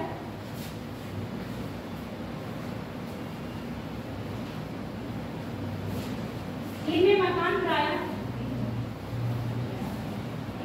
प्राय मकानों से कुछ दूर बनाए जाते हैं। मकान प्राय मकानों से कुछ दूर बनाए जाते हैं। फॉर एग्जाम्पल अगर हम देखें, जैसे अभी हमने एग्जाम्पल लिया था आपका अशोक कॉलोनी और वल्लभ नगर, या आने वाली अब जितनी भी कॉलोनी बन रही है वो इसी तरह की बन रही है, जहाँ पर एक मकान से दूसरे मकान के बीच में गैप लोग बनाते इस तरह से थोड़ा जा रहा है। तीसरा कौन सा बताया है आपको? हैमलेट। हैमलेट क्या है? बिखरा हुआ मकान। हैमलेट आप इस तरह से देख लो, कुछ कैसे होगा? भीड़ भाड़ से निकल के रोड या नदी के किनारे बनाए गए मकानों को क्या कहेंगे हम? हैमलेट कहेंगे, जहाँ आगे जगह है और एक दूसरे के सामने है। लिख लो हैमलेट प्राय। हैमलेट प्राय कोई नहीं है मैम। फिर तुम मजाक कर रहे हो? हाँ नहीं है, अब कोई भूत आया था नीट वाली। चलो लिखो हैमलेट। हैमलेट में प्राय मकान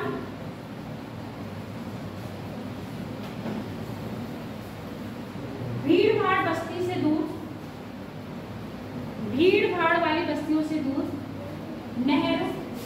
नहरों, नदियों, सड़कों के किनारे,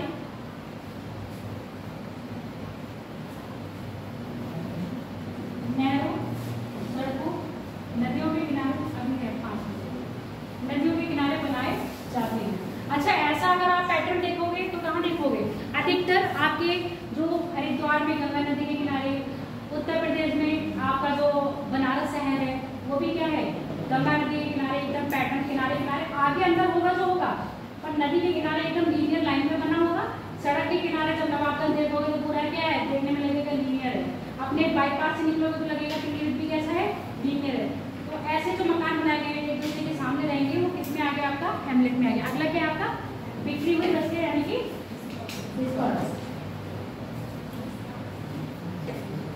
डिस्पर्स। वही एक ही राह में एक तुरान कहीं जिसका मन हुआ अपने खेतों में ही बना के रहने लगे। सबसे अच्छा यही है, डिस्पर्स।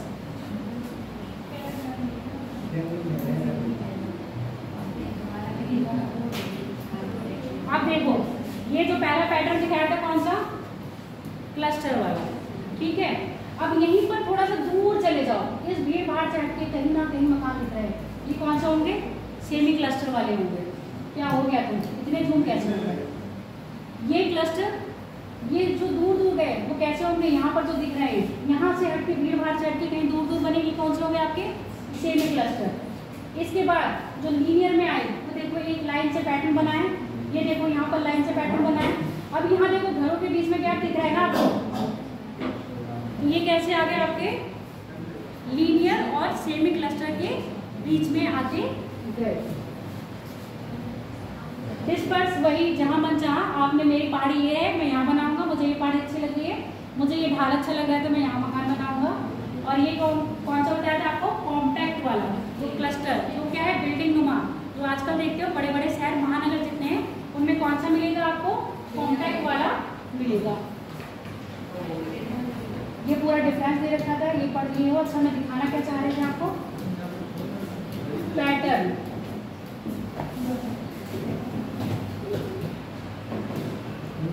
देख लो, ये कुछ है, ये कुछ क्या है? तारे के आकार के, यानी कि जो पहला पैटर्न है जो आपका स्टार लाइक। स्टार कैसा होता है आपका? इंग्लैंड वगैरह में देखेंगे या आप फॉरेन में कभी देखें, डेनमार्क वगैरह का देखेंगे ना, तो अधिकतर वो स्टार वाला बनाते हैं। उनका पैटर्न ये वाला फॉलो होता है। उसमें क्या होता है? बीच में चौराया होगा और मेन वहां से हर तरफ के लिए क्या कट रहा होगा, रास्ता कटा, और इन्हीं रास्तों पे क्या बना दिए होंगे, ये कॉलोनी बनी होगी। यहाँ पर जाके कहीं ना कहीं आपस में मिल रहे होंगे। दूसरा है चौक पट्टी प्रारूप। अगर हम अपने चौराहे से देखें, छतरी चौराहे पर जाओगे तो चौराहा दिखेगा, इधर भी कॉलोनी, इधर भी कॉलोनी, इधर भी कॉलोनी और इधर भी कॉलोनी। तो ये क्या है, चौक पट्टी वाला कुछ सिस्टम होगा जहाँ पर रास्ते कट रहे होंगे, बाकी आपके क्या बने होंगे, कॉलोनियाँ बनी होंगी। अब ये कौन सी है, रेखीय, यानी कि जो नदी और रोड के किनारे किनारे बनी है उसको क्या कह रहे हैं हम, रेखीय। टी आकार का ऐसे और ऐसे बसी होगी क्या आपकी, बसियत। वृत्ताकार, कई बार देखा है ना, पार्क होगा, पार्क के चारों ओर क्या बना दिया, कॉलोनी बना दी, वो आपकी क्या होगी, वृत्ताकार प्रतिरूप। दोहरा प्रतिरूप, यानी कि ये जो कैसे दिखा रहे हैं ना, ये क्या है आपकी रोड लाइन है, ये मेन लाइन है, और ये भी क्या है आपकी रोड लाइन है, ठीक। और यहाँ पर क्या बना दिया, आपके घर बार बना दिए गए हैं। अच्छा, ये जो दिखाया वो नहर दिखाया, नहर के किनारे किनारे जो वो देखना कभी, नहर के किनारे गांव में बने होते हैं कुछ, यही वाला जो पैटर्न दिखाया है वो है। क्या हो गया, अब आगे जो बचा है, कौन सा बचा है हमारा, अभी तो 3 मिनट है, पढ़ लो, ये वाला पढ़ लो बस, जो 3 तरह की पॉपुलेशन बताई थी, शहरी, ग्रामीण और मार्जिनालिटी।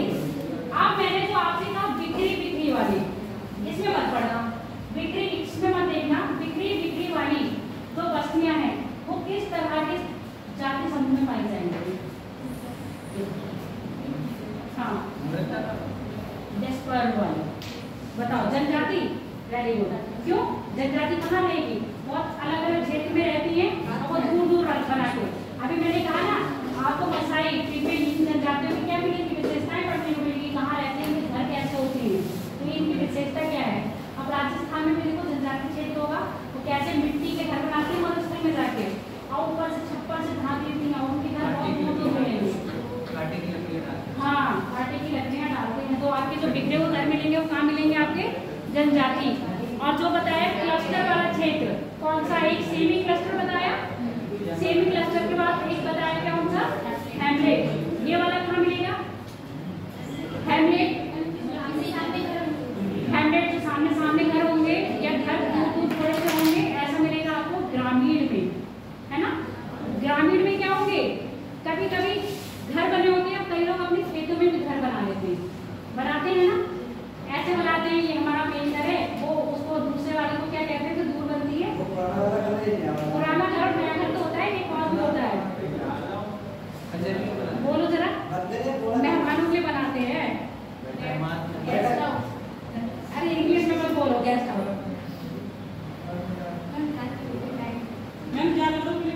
जानवरों के लिए बनता है, घेर, घेर कहते हैं ना, नहीं जानवरों के लिए भी, इंसानों के लिए होता है, घेर में चले जाओ तो वहाँ मेहमान लोग बैठाते हैं, कहाँ का, कहीं भी कहते हो हरियाणा में, नहीं बेटा घेर जानवरों के लिए बता रही हो, इंसानों के लिए बनता है, जैसे गाँव देखो जो प्रधान वगैरह नहीं होते हैं, वो अपने जो पंचायत लगाते हैं वो घेर में ही लगाते हैं, तो वो लोग बना के रखते हैं, चौपाट घेर खेत में तो होता है, तुम्हारे घेर में बनता होगा, पर घेर में भी क्या होता है, तो ये भी घर दूर दूर होते हैं, तो ये भी कैसे होंगे आपके फैमिली टाइप के होंगे। क्या कह रहे हो, चौपाट में कौन सा, इसके बाद अब यहाँ पर एक बार ओवरव्यू देख लो फटाफट, शांत होके, आकार कैसा होगा, अपने आप बोलो, आकार कैसा है, यहाँ पर समाज का आकार, यहाँ पर और छोटा होगा, नगरीय समाज कैसा होगा, काफी अधिक, यहाँ पर सामान्य होगा, और यहाँ पर बिल्कुल भी नहीं होगा। यहाँ पर देखो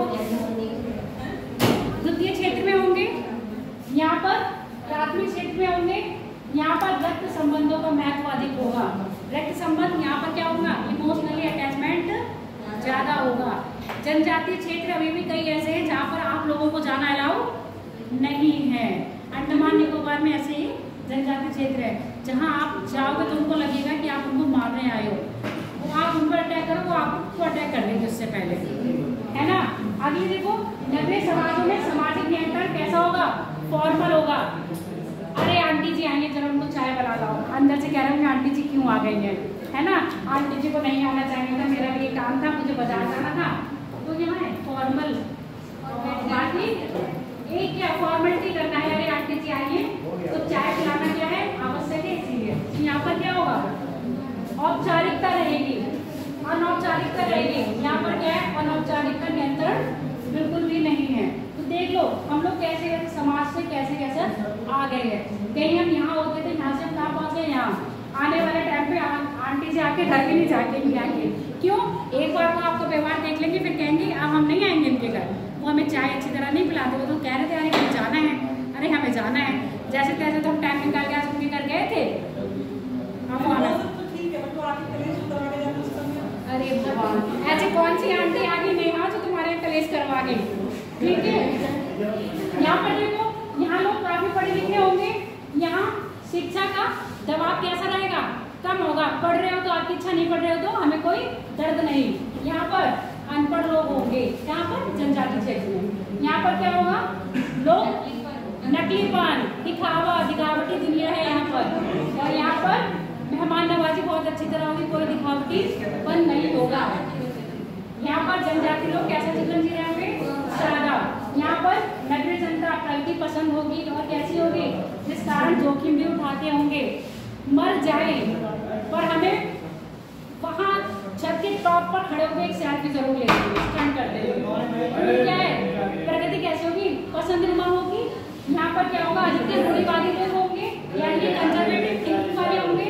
यहाँ पर क्या होगा, रूढ़िवादी कंजर्वेटिव थिंकिंग होगी।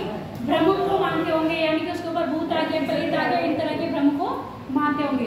अरे ये आंटी इस टाइम क्यों आई, जरूर कुछ लेके आई होंगी, देखो इनके जाने के बाद घर धुलाई कर देना। अच्छा, तो इस तरह के भ्रम की मान्यताएं कहाँ होंगे, आगे जनजाति क्षेत्र में। और यहाँ पर क्या होगा, समाज में बड़े स्तर में श्रम प्रभाजन होगा, है नहीं है, महिला का ये मेरा काम नहीं है, ये आपका काम है। अब थोड़ा सा आगे आए पलटी वाला काम, नहीं तो श्रम विभाजन फर्क है। हाँ, टाइम भी हो गया और ये भी आपका हो गया। ग्रामीण समाज क्या होगा, साधारण होगा और जनजाति लिंग आधारित होगा। चलो 3 मिनट और एक्स्ट्रा हो गए, कोई बात नहीं, पॉज कर दो वीडियो।